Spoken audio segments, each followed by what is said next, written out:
Shiva topic దాంట్లోంచి మీరు కొన్ని రోజులు తొలగించబడ్డారు, అది అది ఎంతవరకు నిజం? స్క్రిప్ట్ రాసేసాను, అతను ఫస్ట్ స్క్రిప్ట్ రాసి ఇచ్చాను, కృష్ణవంశీ అప్పుడు అసిస్టెంట్ నాకు. నెక్స్ట్ అంటే అతనికి అసిస్టెంట్, నా స్క్రిప్ట్ ఎవడైతే డైరెక్టర్కి అసిస్టెంటో అందులో ఒకరిని రైటర్ దగ్గరికి పంపుతారు, నువ్వు ఆ స్క్రిప్ట్ రాయించుకురా అని. కృష్ణవంశీ విపరీతంగా ఎంజాయ్ చేశాడు, మళ్ళీ విపరీతమైన జోకులు. కాలేజీ కదా, సెటైర్లా అవి వేసా, తీసుకెళ్ళి రీడింగ్ ఇచ్చా. వర్మ స్క్రిప్ట్ మొత్తం విని, ఏంటి ఇన్ని జోకులు ఉన్నాయి అన్నాడు. మరి కాలేజీ అట్మాస్ఫియర్లో జోకులు ఉంటాయి, ఒక్క జోక్ కూడా ఉండడానికి వీల్లేదు. ఉండకుండా వద్దు, జోకు అన్నది ఉండదు ఆ సినిమాలో. మరి what I told and what that you have return. Sir you have given me the basic, I have developed. No, I don't want a single joke. ఇది ఆడే సినిమానే, గొప్ప సినిమా. అది మొత్తం తీసేసి మామూలుగా కృష్ణవంశీ ఏంటన్నా ఇంక సినిమా ఏముంటుంది, ఇక ఆ సినిమా యూనిట్ అంతా గోపాలరెడ్డి గారితో సహా వచ్చి ఇట్లా ఒక్కడే నమ్మాడు వర్మని, నాగార్జున. ఎక్కడి ఎవరికి నమ్మకం లేదు. సరే రాసేసి అయిపోయింది. ఈ రాసిన స్క్రిప్ట్ని నేను అప్పుడు మెడ్రాస్లో ఉంటున్నాను, చెన్నై.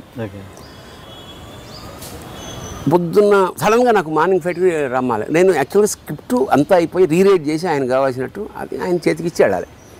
ఈలోగా నాకు మార్నింగ్ ఫ్లైట్కి రమ్మన్నారు. కమ్యూనికేషన్స్ అప్పుడు సెల్లు గొడవ కాదు కదా, ఫోన్లు.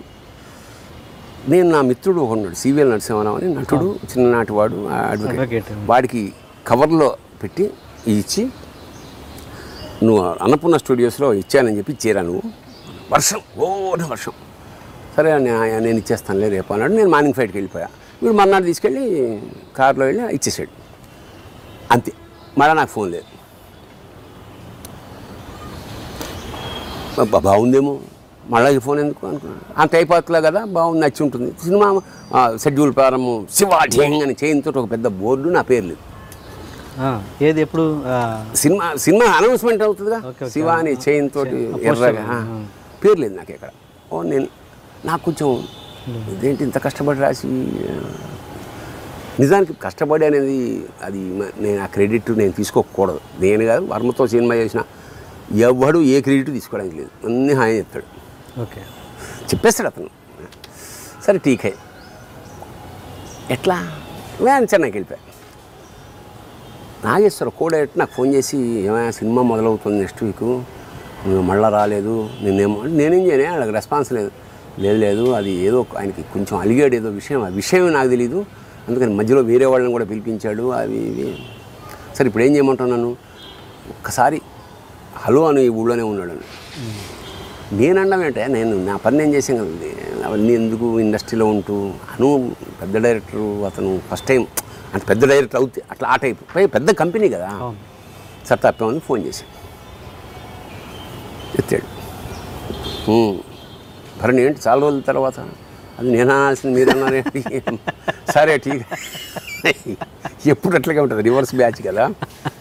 అంటే అవన్నీ గుర్తుండ, ఇవి కూడా గుర్తుండవు అతనికి, అది గమ్మత్తు. ఏంటి అన్నాడు ఫోన్లో. నేను ఇమాజిన్ చేయగానే ఎలా అంటున్నాడు, సార్ సినిమా ఎప్పటి నుంచి, నెక్స్ట్ మీకు స్టార్ట్ అవుతుందిగా అట్లా. మంచి సార్, ఇక్కడ కాస్ట్యూమ్ కొనడానికి వచ్చాను. నెక్స్ట్ సినిమా అంటే క్షణక్షణం, ఇదే సినిమా నెక్స్ట్ స్టార్ట్ అవుతుంది, దాని కాస్ట్యూమ్ కొనడానికి చెన్నై వచ్చాను. సరే సార్, అయితే ఎక్కడున్నారు నాన్న? ఇక్కడ శాలిగ్రామంలో ఉన్నాను సార్. ఈవినింగ్ ఫ్లైట్ నాకు 7 o'clockకి, అదే ఈవినింగ్ ఫ్లైటు, వస్తే 5 గంటలకి మీ ఇంటికి వస్తాను, ఎక్కడ అడ్రస్ అన్నాడు. మీ వాళ్ళకి తెలిసినండి కారు వాళ్ళకి. ఉత్తి తీసేది కంటిన్యూ తుడుస్తున్నాడు. కానీ చెప్పాం కదా అతను అబద్ధం ఆడని. కట్ చేస్తే 5 గంటలకి కారు ఉంది ఇంట్లో. మా ఆవిడేమో పూరికి వెళ్ళింది, లేదు ఒక్కడనే. నాకు అప్పుడు అసిస్టెంట్ కూడా లేరు అనుకుంటా, అప్పుడు లేడు. వచ్చాడు, టీ కావాలే, నేనే పెడితే నాకు మంచి, నేను వెరీ గుడ్ కుక్. చాయ్ పెట్టి అక్కడ కూర్చున్నాడు, ఇక్కడ కూర్చున్నాడు. ఏంటి సార్, అదే భరణి నేను తీసేసాను తెలుసు, నీకు తెలుసా అన్నాడు. అవును సార్. సంతోషించాను. ఎందుకు తీసేసానో తెలుసా? తెలుసు sir. First thing, script is God. Script అనేది చాలా ఇంపార్టెంట్ సినిమాకి. అలాంటి స్క్రిప్ట్ నువ్వు ఎవడో ముక్కు ముఖం లేని వాడితోటి నాకు హ్యాండ్ ఓవర్ చేయాల్సిన నా స్క్రిప్ట్ని నువ్వు ఎవరితోటో థర్డ్ పర్సన్ ఆడెవడనే పంపించావు. First mistake. అవునా కాదా? Mistake sir. నాకు తెలుసు దాని ఇంపార్టెంట్, నాకు తెలుసు. అది కారణం, నేను మార్నింగ్ ఫ్లైట్కి వెళ్తున్నా, వర్షం, మరో గచ్చంతం లేదు, కారు ఉన్న ఫ్రెండ్ ఆడొక్కడే, దాన్ని తడవకుండా కవర్ వేసి పంపాను. But still sorry for that. ఏదో చేసి రాత్రి ఇవాళ అప్పుడు ఈ ఫెసిలిటీస్ ఏం లేదు, సరే వాట్ ఎవర్, మీరు క్షమిస్తే రెండు, ఈ కథని నువ్వు how dare that you told the story to mister Ravikishore of seventy movies. ఎందుకంటే సెవెంతీ మూవీస్ నాకు ఆస్థాన సినిమా కంపెనీ, అక్కడే ఉండేవాడిని ఎప్పుడు. నేను that is not true sir, because I'm a professional writer. Ladies tailor కదా, నేను అక్కడ రాసుకుని ఇక్కడికి ఎట్లా చెప్తే ఇంకో కంపెనీకి ఎట్లా బతకగలను అసలు అట్లా. ఇప్పుడు అప్పుడే ఇది 15వ సినిమా నాకు. నేను అక్కడ కదా ఇక్కడ డైలాగ్ అక్కడ చెప్తే ఎట్లా సర్వైవ్ అవ్వగలనా? First point. రెండో పాయింట్, అసలు మన సినిమాలో కథ ఉందా సార్ అన్నాడు. అదే ఇన్సిడెంట్లు, మంచి స్క్రీన్ ప్లే, ఒక అని నా పైన చూసి, నా పైన శ్రీదేవి బొమ్మ ఉంది. భరణి ఈవిడితో సినిమా తీయాలి, శ్రీదేవి ఐ లైక్. సార్ శ్రీదేవితో తీద్దురుగా నా సంగతి ఏమిటన్నా, ఎల్లుండి ఫైట్కి రా అన్నాడు.